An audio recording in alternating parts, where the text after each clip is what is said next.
Hello, hello. My name is SharpEyez. This is your bloody friend Orc. A very interesting introduction here by Orc. Orc, how are you today? I'm doing rather fantastic, mate. Very fantastic indeed. As he transforms into an Aussie. And Aussie.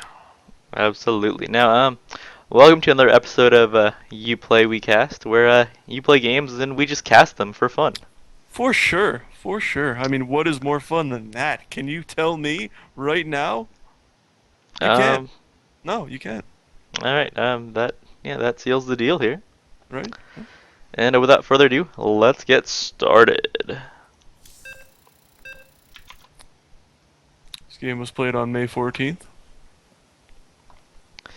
And it is looking 2013. like it is going to be on Akalon Waste, one of the premier maps for this year's WCS. Indeed. So, Alright. when you saw this loading screen happening, and you were playing this on the ladder, Mr. Sharp Eyes, what thoughts were going through your mind? Well, I was thinking that he's a Protoss player, so he's probably just gonna um, sit around for a while and then start dying.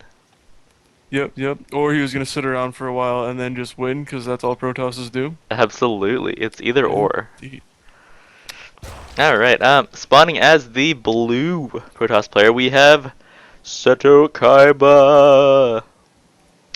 And spawning in the lower right hand corner as the red Zerg, Wait, we have SharpEyez. no. We have Sharp Eyes. Oh, That's what we have. a very very interesting accent there. Yep. Will be looking like some drones and probes are making right now for both players. Now, Orc, what do you think of this matchup?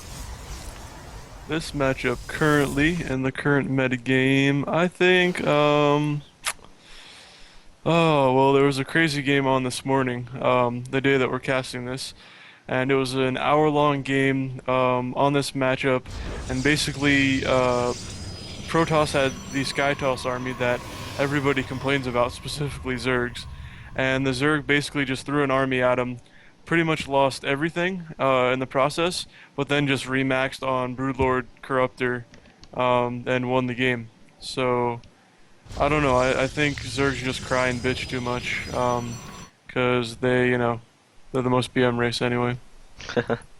Absolutely. I mean, if Hydra has anything to show for it, it's extremely BM. Yep, extremely. Yeah, I just say Zerg more than any other race has the most BM players, unless you're playing in Europe. Oh, joking. Joking indeed, as we do see that hatch first and pool second going down here for the Zerg player. It's definitely interesting to note how all the Protosses these days in this matchup are going Gateway first into Nexus, or into some kind of Mothership Core Zealot, pressure. Hmm. Is this normal for the Protoss player to build a 7x core right after his gateway? Um, yeah, I'd say so. It just depends So what build they're going for. so he's going for a later expand. Yeah, later expand. I'm pretty sure most Protosses these days get a few Zealots out in a Mothership Core and then start to pressure. But his build's kind of interesting because he's getting Warp Gate already, no Mothership Core. He doesn't have a second gas. He just built his Expo. He doesn't have a Forge. So if you being the Zerg player rushed him, this game would have probably been over really fast.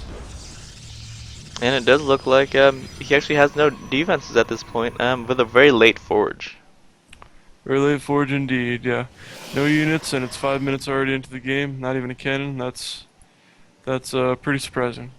So do you think an 8 pull would win this game? Yes. A 6 pull would win this game. Even a 10 pull would win this game at the moment. And it does look like a Mothership core will be coming out to defend the lonely planetary nexus. Yep, indeed.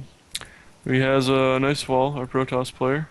And going back to our Zerg player, he's getting up comfortably on 3 bases. Not staying on 2, which is what you should be doing. That is a go-to tip for all you Zerg players out there who are up and coming. Yep. Absolutely. I mean, having one more base than the Protoss really just seals the deal. Yes, and being the Ghost of Zerg player that you are, or that people want to become, unless you are life, yeah, always being up one base ahead of your opponent when you're not playing a mirror matchup as Zerg is very, very important. Now, we always hear this. Zerg has to be one or two bases ahead, or two if they're greedy. But why does Zerg have to be so far ahead to actually compete against the other races? Well, I mean, to basically put it simple, every race has good units. Every race has good unit comps and spells and abilities, etc., etc. But with Zerg, basically, I mean, I think it's kind of BS, honestly, if you ask me. But the whole concept of the race is you max out, you throw an army at your opponent. Usually, when you're playing a non-mirror game like versus Protoss or Terran, you throw an army at your opponent, and then you quickly remax, and hopefully you killed at least half of his army, or three-quarters, or even his whole army the first time. And then you just roll over them the next time you fight them. So basically, Zerg has to max in order to win, as they can remax quicker than the other races. Not always, but yes, they can definitely remax the quickest out of any other race. I mean, if you have tons of warp gates, you can warp remax pretty fast, as well as tons of barraxes with reactors, or just tons of barraxes in general, like let's say 20 raxes. But just instantly making tons of units out of larva is pretty OP. Very OP indeed. It is looking like one immortal will be coming out here. One thing to note, the energy on this Nexus is pretty high on Yeah, both Nexuses actually. I mean, we got you as our Zerg player, who's doing a pretty good job injecting, but could be doing a little bit better, that's for sure. And then, yeah, the Protoss has way too much. Like, when I'm playing Protoss, at least for me, I don't know about you, like, I see Chrono Boost energy, and I just, like, have the urge to just Chrono Boost stuff at, like, random. Well, not random, but, use it, put it to good use. Like, it annoys me if I have too much Chrono Boost energy. So, yeah. Or And we see... have you ever chrono boosted a pylon? No, I don't think you can you? I don't think you can either. I was just asking for the Oh. lols. Oh, LOL. Well, I did lol, so, um, mission Um, achieved. and it actually Accomplished. does look like one war prism will be dropping down these two immortals. What do you think of this current strategy in this meta? It's pretty good. This is definitely a build you see more so in PvP, or you used to see in PvP. It's good in every matchup if you can execute it well. But I like how you have a spine and a spore at each base. That's definitely key. Absolutely. Is it normal for the war prism to be warping in zealots here? Yeah. I mean, he's just definitely going into. Oh, I saw this build on a game the other day. I forgot exactly what tournament I was watching. But yeah, you basically just eliminate the roaches with your immortals, and you try and do as much damage as you can with these zealots. Here we go. That does look like the zealots will be doing insane amounts of damage here, as well as the immortals in the background, just taking those pot shots. I mean, looking like some major damage will be going down. If you lose your natural, this could be horrible. Does It's not good. it actually does look like SharpEyez will be losing his natural here, but looking like those drones doing some significant amount of damage to that immortal. Um, and Yeah. and roaches will be coming in here, but immortals are very powerful versus roaches, and will be taking out a few roaches before dying. This is looking like a zealot versus roach battle here, which does not look good for the Protoss. I mean, roaches are very good versus zealots, but I'm not sure how this battle is going to turn out, as there are many zealots. Yeah, I mean, he did a very good job, the Protoss player, sniping the natural, the first expo of the Zerg player, but letting the Zerg player targeting the Immortals was definitely key, because they are really good versus Hydras and Roaches. Absolutely. It does look like the zealots here will be assaulting the main base, destroying a queen. But it looks like the Zerg player here has actually holed himself up in this little corner here, which is a Yeah, very interesting thing to do, as the Protoss's pathing is completely destroyed. yeah, that was very good positioning by the Zerg player in the back near all the buildings where the Zealots couldn't get surface area to attack. And it will be looking like the Protoss army has been decimated here, and he'll be retreating with his lone war prism. It's not over yet, but when a push like that doesn't do as much damage as you want it to, like ideally, I mean, the Protoss obviously could have won the game. That would be the best case scenario, but sometimes just killing the natural isn't good enough because at this point the Zerg player could rebuild the natural and take his fourth, and the Protoss is still on two bases 13 minutes in, which is not really where you want to be as a Protoss player in this matchup. Absolutely. Orc, do you think both players are on equal ground right now, or no? Well, let's take a quick look at the units tab. Um, with 13 Hydras, 10 Lings, and 3 Roaches versus just pretty much Zealots, I'd say the Zerg is way far ahead. Way far ahead indeed, as he will be putting some pressure on the Protoss player as he recognizes that he is in the lead.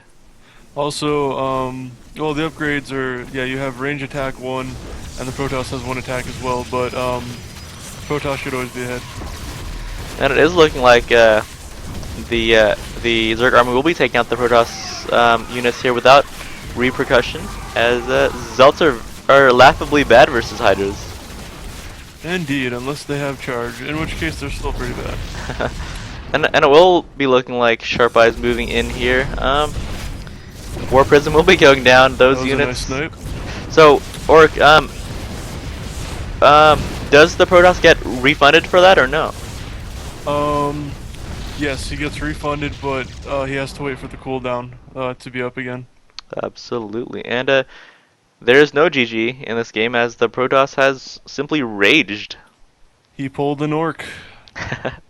Absolutely. All right. Going to the post-game analysis here. Orc, what could the Protoss player have done better? Definitely get a third base. Like this is, I mean, I think about this in every race and every matchup in this game. This is literally one of the best Protoss maps because you have rocks coming up to your natural, even though there are two ways to get into your natural, as an opponent for the Protoss. But once you clear the rocks out, then you can kill the other rocks, which makes another wall. So you can sit on three bases and make a pretty unstoppable death ball. Definitely for the lower leagues, that's very hard to kill with, Colossi and Void Ray, maybe Storm, depending, and have 3 attack when you push out. So this is a, yeah, very good map for Protoss. All right. And for the Zerg player, your thoughts? Um, on the game in general or both? What are some things that the Zerg player could have done better this game? Hit his injects, or well, you could have done better this game. Hit your injects more fluently, I guess you could say. Get upgrades faster and get more of them. And then as soon as your natural died, I would have gotten your natural back and then built a fourth. Either killed the rocks and built a fourth to the left of your main, or built a fourth up in the top right corner, or the mid top right, I should say. Absolutely. So, And take the Zelnagas too as well with Lings. yep. So, it actually does seem like both players could have benefited from more bases. Yeah, definitely always. That's one reason to. That's how you can tell if you're a really strong player, is you just keep playing macro games. Like let's say some sort of pro. Well, he's not a pro anymore, but a really good player, Hydra. Like he basically always plays macro games. Like I've seen him cheese like twice in the 3 years StarCraft has been around, give or take a few months. And literally, if you just play macro games all the time and you can hold off cheese and just keep taking bases and trade efficiently, that's how you know you're becoming a really good player and moving up in ranks. Absolutely. So, tip of the day from Orc: always be expanding. Yep. Now, Orc, what is your record number of bases held in a single game? Oh wow. It would probably definitely have to be a TVT. Probably back in Wings of Liberty. I do not know what the map was called, nor do I remember what exact map I was playing on, but I think it was something like 7 base versus 7 base. Um, Maybe 8 versus 8. In like a 2-hour TVT. Yeah. 2 hours. That is amazing. Air Terran versus Air Terran. Raven BC Viking. Yeah.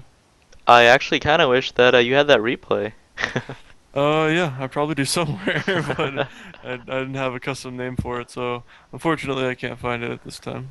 Unfortunately, indeed. Alright, well, that concludes this replay.